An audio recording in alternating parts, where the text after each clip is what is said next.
Јазикот, драг читателу, е едно од најголемите господови чуда, кое и за него е откровение. Тој е како свадбен чеис од Создателот за неговото богообразно создание. Во Светото писмо, во Евангелието по Јован, гледаме дека словото, јазикот, има креативен потенцијал. И тоа тука како микроструктура на божествената креација и мисла го символизира и самиот Бог, кој како што вели Јунг го означува нашето психичко јаство или собство. Тоа пак индусите го знаеле порано од Западот. Според Евангелието по Јован, словото, зборот, е Божиот логос со кој почнуваат почетокот и создавањето на светот. Во почетокот беше словото и словото беше Бог. Се стана преку него и ништо не стана без него. Во него беше живиот живот и им беше светлина на луѓето.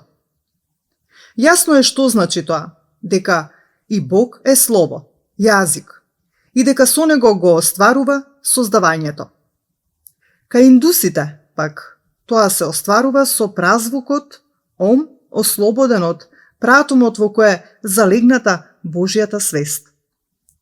Но за нас е во контекст на нашата денешна тема, драг читателу. Сега се важни јазикот, живиот живот и светлината, кои се негови енергетски состојки, како што вели и апостол Јован.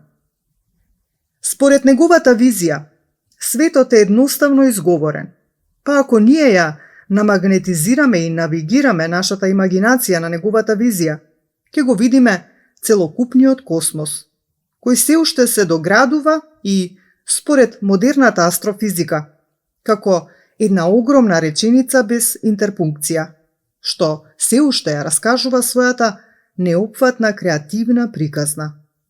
Шехерезада, што нема крај.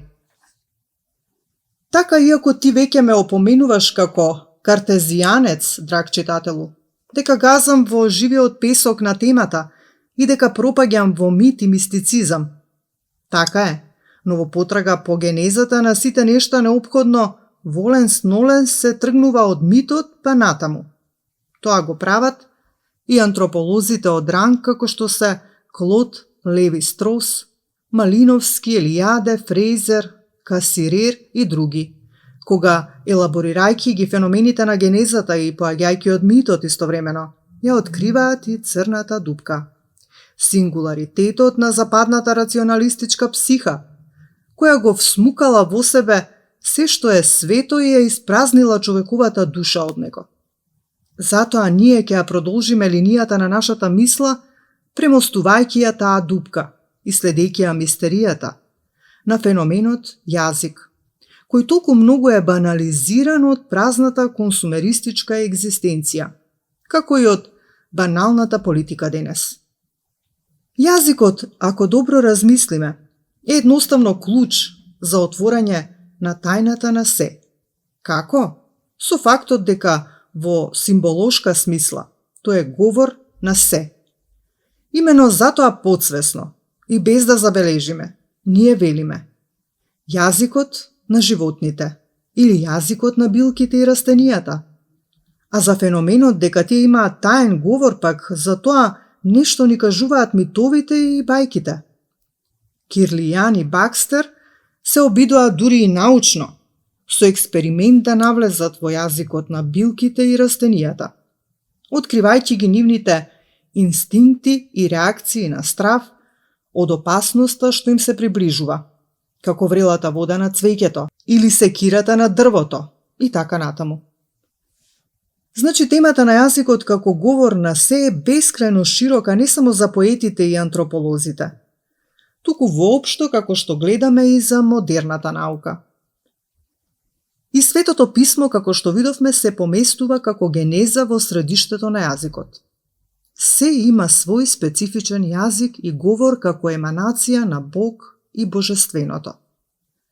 Веројатно од тука и Свети Августин ја извлекол својата мистична теорија за центарот. Нема периферија, се е центар, бидејќи во се е Бог и се е во Бог. Тој длабок католички светец и мислител имплиците, како и се друго и мистеријата на јазикот како дар на Божјата милост, ја бара во предсоздавањето, кога веќе Творецот однапред ја испланирал во својата визија сликата на светот со сите негови живи созданија, најнапред со човекот, и ги разделил на се и на секого своите дарови од почетокот до свршетокот на времето. Тоа е така наречената предестинација и најнерешливата тајна со која теолозите имаат најмногу мака околу незиното одгатнување. И тука Свети Августин има решение.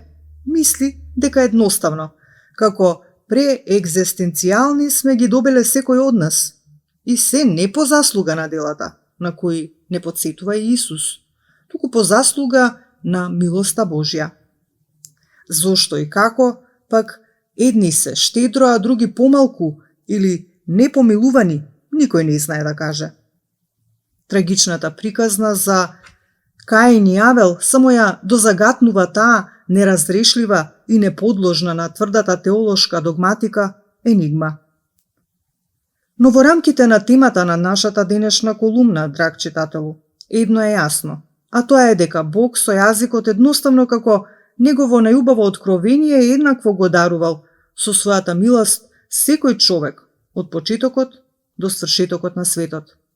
Всушност, со тоа сега сме и на самиот почеток на создавањето од него на првиот човек, нашиот прародител Адам, од чие ребро подоцна, за да не биде сам, излегува и Ева. Адам е создадениот од глина, но следејќи го и понатаму развојот на линијата на нашата мисла, веќе можеме да кажеме, не само како предпоставка, дека таа создателска материја била фигуративно речено глината на јазикот. На поетската интуиција воопшто не е тешко да го свати тоа. Па од тука и можеме да го разбереме мексиканскиот поет Октавио Пас кога вели дека човекот е составен од зборови. На иста бранова должина со него и Хајдегер со тезата дека јазикот е тој што го создал човекот, а не обратно како што го тврди тоа еволуционистичката теорија на Дарвин, со која се уште се удираат по глава децата во училиште. Тоа е тоа. И така е тоа, драг читателу. Со универзалното Божјо благо јазикот, кој парадоксално, по аналогија на гревот, како што вели пак Светото писмо, од еден навлегува во сите единки и поколенија понатаму по Адам. Но човекот, во својата земна екзистенција, со тоа благо уште на почетокот, лошо се служи, користејќи го него не само за добро, туку и за зло. Не само за позитивна комуникација, туку и за кавга. Веќе спомнатата анекдота со Каин и Авел е архетипска на тој план, а човекот почнал понатаму него да го користи како елемент на својата суета и егоизам, обидувајќи се во тоа да го досегне, дури ако му успее и да го надмине величието на Бог. Па така тој, пак библиска парабола, почнал да ја гради Вавилонската кула, која требало да се извиши до небото. Тогаш Бог, дотогаш единствениот јазик што важал за сите луѓе на земјата, го разбил и раситнил на многу различни јазици. И тогаш се урнала и кулата на човековата суета. Бидејќи градителите веќе не само што не можеле да се разбираат меѓу себе, за течно да врви работата, туку почнале во неразбирањето и да се пизмат и караат едни со други. Оти Божјата порака на Творецот била човекот човештво. Како што би рекол Шлаер Махер, да си изгради заедничка куќа за сите луѓе како едно семејство, а не вавилонска кула на суетата. Пораката имала онтолошка содржина. Јазикот како куќа на битието. Сликата што ја употребува Хајдегер во неговата екзегеза на поезијата на Халдерлин, Рилке, Тракл и Георге. Откако се раситнила монолитната јазична карпа на прајазикот со вавилонската кула на јазиците во светот, секој еден јазик во неа остварува своја историја и судбина. Антрополозите пронашле дека станува збор за околу 6000 јазици што се зборуваат на планетата, Се разбира, пак, според дарвинистичкиот модел на цивилизациите и екзистенцијата, не само во економска, туку и во културолошка и во јазична смисла редовно страдаат помалите и послабите народи, култури и јазици. Во колонијалистичката епоха на моќните западни нации, кои го носат знамето на технолошкиот прогрес и демократија, тоа е исто така присутно. Некогаш на пософистициран, но перверзен цивилизацијски начин. Тие, како што вели Черчил, во колониите во Африка и на другите континенти во светот, како повисоко развиена цивилизација, создаваат стабилни системи. Оттаму, веројатно е изведен и матниот поим стабилократија. Да, нека е така. Стабилни системи, но со плјачкање на материјалните па и културолошките ресурси на колонизираните. При тоа колонизаторите ја наметнуваат својата култура, при што и нивниот јазик станува официјален службен јазик во завладеаните територии и народи. Така се потиснуваат домородните култури и јазици со стратегијата стабилни системи на западните колонизаторски стабилократи. Од таа цивилизацијска стега, например, дури сега кога се буди Африка и ги протерува поенергично нив, гледаме како Сенегал, Мароко, Тунис и Алжир ги враќаат своите јазици во државните институции наместо францускиот. Јазикот е најчувствителното нешто кај еден колектив. Тој заедно и со генеричкото име што го носи колективот е сад и содржина истовремено на неговиот идентитет. Гледан од тој аспект, тој е во историскиот и екзистенцијалниот опстанок на секое едно племе и народ основно оружје, кај големите и моќните за доминација и отворена агресија над друг јазик, а кај помалите и послабите за одбрана од нив. Некои помали јазици, посебно и на некои домородни племиња, потопени од разорниот цивилизацијски и колонизаторски бран, исчезнале. Европа, божем како најцивилизирана и најнапредна во својот демократски систем, е најзаштитено подрачје на тој план. Но дали е тоа, драг читателу, навистина така? Македонскиот пример во неа сега, која тој систем го подигна божем на едно повисоко ниво со обединувачката ЕУ, го негира тоа. Цивилизацијската маска падна. И Европа како политборделска танчерка во нашата народна песна Блудница Вавилонска целосно се разголи пред македонците. За таа нејзина политичка и секаква друга перверзија доволно сум пишувал. Најевидентен факт за тоа е нејзината пар екселанс нацифашистичка Лисабонска декларација од 1992, со која на македонскиот народ му се забранува влез во струјата на западната цивилизација без промена на своето генеричко име, што го вовлече со столетија и милениуми во и со себе целокупниот негов културно-цивилизацијски имот, патем попатно раздаван и на други народи на исток и на запад. Да, а со забраната на нашето генеричко име, што се реализира конечно со Преспанскиот договор, по дефиниција се доведува во прашање јазикот што го носи тоа со неговиот народ. А дека е тоа така, потврда е уште еден нацифашистички акт на Бриселска Европска Унија. Нејзината француска рамка која е посебно резултат и на потомокот на француското и европско просветителство, новиот за нас француски маркиз де Сад Макрон.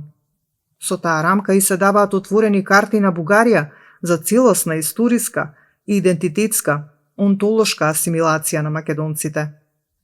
Европа од Брисел со помош и на Вашингтон, доколку тој не е главниот играч, се обидува докрај да го спроведе нејзиниот апсолутен идентитетски геноцид над исконскиот македонски народ. Парадоксално, такво нешто, таа не направила докрај дури ни во своите колонизаторски походи низ светот. Но сега тоа го прави во неа и за тоа ќе сноси историска одговорност. И така стасавме при крајот од нашата колумна и до судбината на нашиот јазик, еднакво оспоруван во историјата, кога сме биле распарчени и слаби од сите наши околни соседи. Денес тој единствено целосно не е оспоруван од србите, а се уште делумно оспоруван од грците и се разбира, како што знаеме, целосно од бугарите. Нашите пак домашни албанци генерално не го оспоруваат, но го потиснуваат и тоа мощно, жестоко и нецивилизирано, уривајќи го со тоа докрај македонскиот државотворен суверенитет. Тоа е ситуацијата со македонскиот идентитет сличен во јазикот како негов основен носител. И таа ситуација е таква, имено благодарение на демократска Европа која имплиците и експлиците ни ги скрои во незината Менгелеовска канцеларија и идентитетски и јазички закони закани по незин терк, познат посебно уште од 1913 наваму, се до преспад 2080 и понатаму. Однесени сме како Исус на Голгота, ама полека не дораспнуваат. И пак во манирот на европскиот историски садизам кон нас. Тоа му се случува сега и на македонскиот јазик, драг читателу. Тоа е неговата денешна судбина во Европа. Непризнаван до ништење и потиснување, и однадвор, и однатре, во неговата некогаш голема, а сега скусена до немајкаде територија. Тоа е поточно јазикот на преводот на Библијата, што го направија пред милениум и кусур Кирил и Методи. И тоа е првата пред Мисирков и Конески, неговата литературна кодификација. Јазикот, што во славистиката е познат како старословенски, но францускиот славист Андре Вајан и уште цела плејада слависти него го викаат старомакедонски. Ние од скромност и со космополитска психа не го викаме така. А тоа е јазикот со кој солунските браќа и нивните ученици ги опесменуваа и воведуваа во еден повисок степен на култура и духовно просветление словенските народи. И ние не го викаме, како да се срамиме, него старомакедонски, но затоа бугарите како хиена го зграбчија него за старобугарски. Парадокс врз парадокс. Им нема крај на македонските трагични парадокси. За тоа нешто суштински говори познатиот славист и македонист Реджиналд Дебреј, кога вели: по иронија на историјата, народот чии претходници им го дадоа на словените првиот литературен јазик, беше последен народ што го официализира својот современ јазик, како одделен словенски јазик и го определи како различен од соседните јазици, српскиот и бугарскиот јазик. Точка. А сега што правиме, драг читателу, со законот за јазиците? Бугарскиот, грчкиот, албанскиот, македонскиот? Кој е тука потиснат, асимилиран и онеправдан, а кој не?